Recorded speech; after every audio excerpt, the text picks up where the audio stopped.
Here's the challenge. I have 1 day to make Minecraft using the Unity game engine. The goal is to have a blocky, voxel-based world, infinite procedural terrain generation, and the ability to place and destroy blocks. That's all Minecraft is, right? And because I hate myself, I'm not allowed to use the internet except for downloading a noise library before starting. So no tutorials, not even Stack Overflow.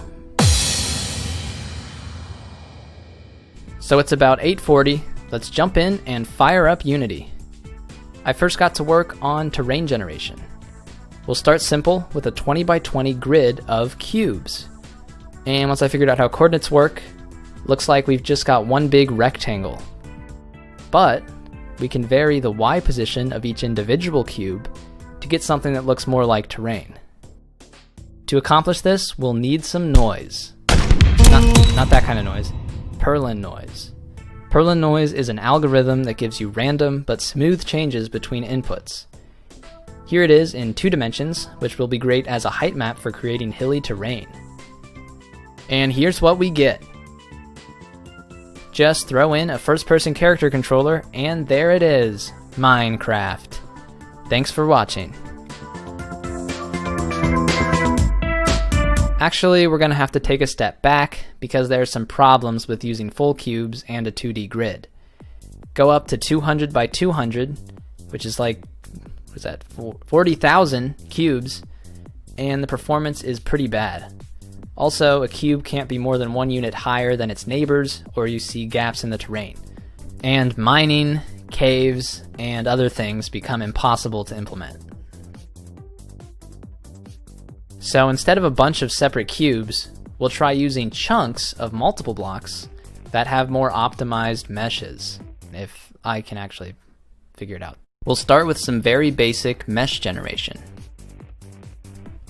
And we've got a square. Oh. A square. And you won't believe what I created next. 2 squares.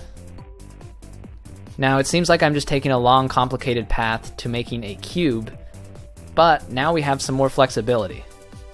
Here's how this will work. We'll loop through each block in the chunk. If it's a land block and there's an air block next to it, we'll build a square facing that direction. If it's another land block, then we won't bother building a face because it's just inside the ground. Just add the Perlin noise back in, and here's what we've got. An optimized terrain chunk. And as you can see, it doesn't actually contain any full cubes.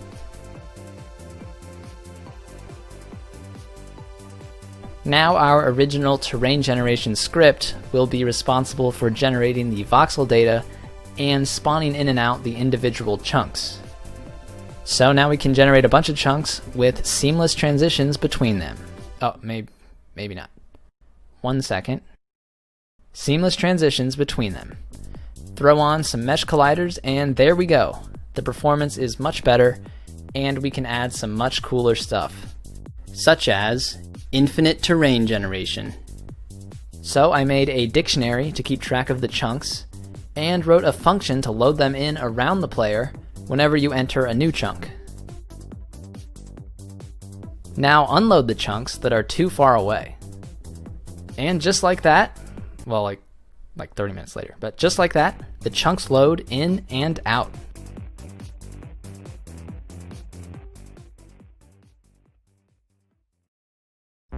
Alright, time to show off my art skills and make some textures for our world.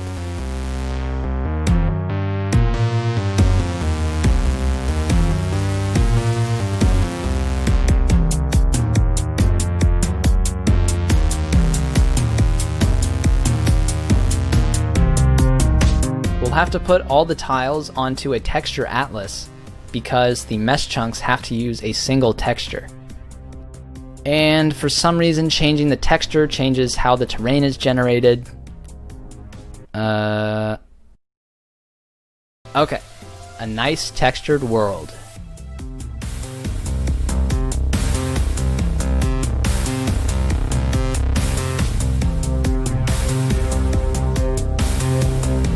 I'm not sure, but I think it's possible that Minecraft has like mining, maybe. So let's add the ability to modify terrain.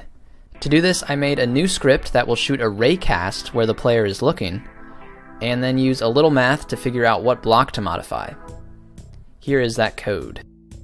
To update a chunk, just edit the voxel data and then regenerate the mesh. Now we can left click to place a block and right click to remove one.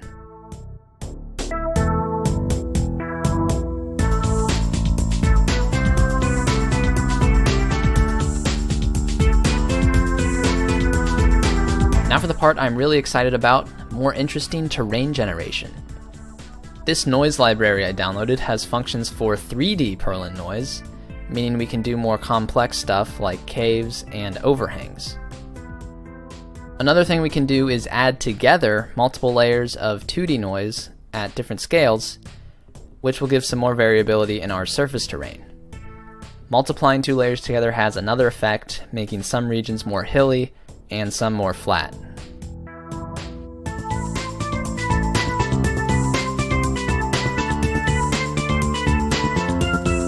Caves. What we'll do here is just generate the land we had before, and then cut pieces out of it with some 3D noise. And we've got some cave systems.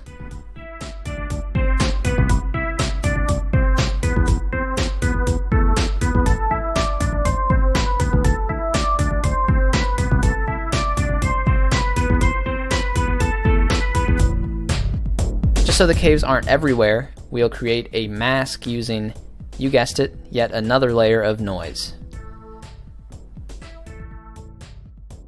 Next I added in some stone blocks by creating a height map that's lower than the surface and turns dirt blocks into stone.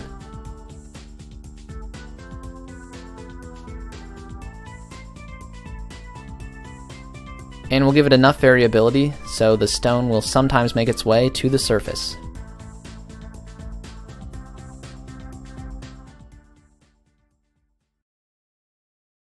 Because Minecraft wouldn't be very fun if you die in a few seconds due to lack of oxygen, we need to add in some trees. This was a little tricky because I needed more than just a noise function.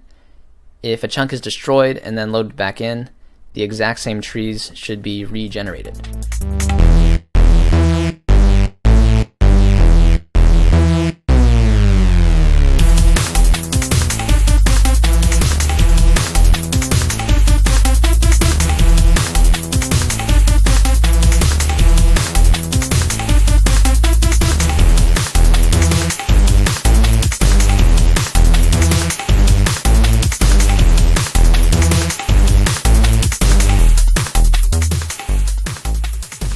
So basically I just used a random number generator seeded with the coordinates of the chunk. This way each time it's loaded in, the exact same sequence of random numbers is produced, building the same exact trees.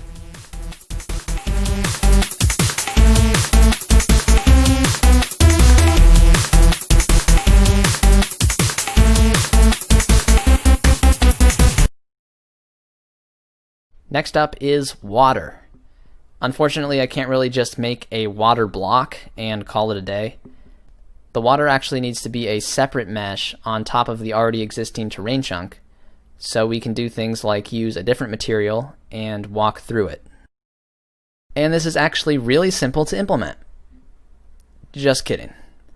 What I ended up doing was creating a simplified version of the terrain chunk called a water chunk, and after quite a bit of struggle, I figured out how to get it to form around the terrain. This is so it's not inside land and covering up cave entrances.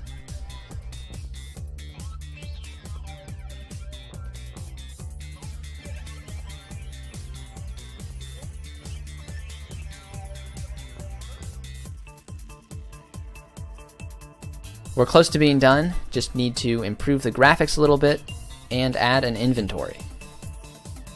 I totally forgot how to make a skybox and eventually stumbled upon this shader, which I would later figure out was not the best one to use. It sort of looks like you're in a giant cube, and maybe that fits for a Minecraft world, but it still looks terrible. It's about 8:30, which is 12 hours since we started. Next, I worked on adding an inventory. I made some UI and an inventory script that will hold the counts of the 4 possible block types. And when you place or mine a block, it will just adjust one of these counts.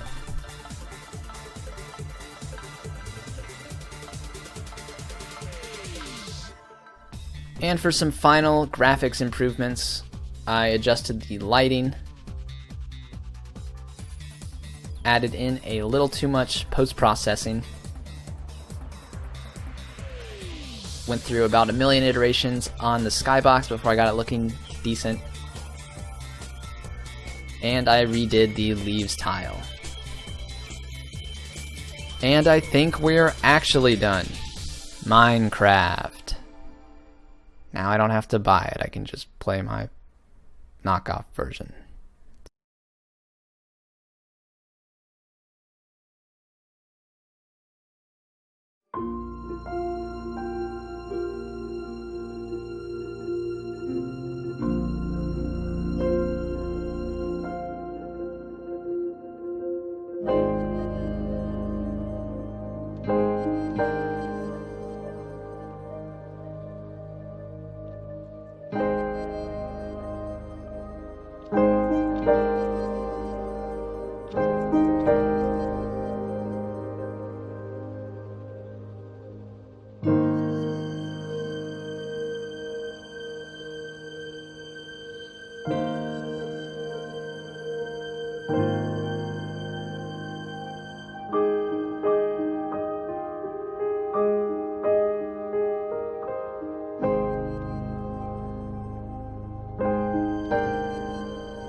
So that was Minecraft in 24 hours. As for the no internet part, I only looked up like 1 or 2 things that I was really stuck on. So I'll say it was a success. And if you want to look at the code, I will upload the project to GitHub. I guess that's it.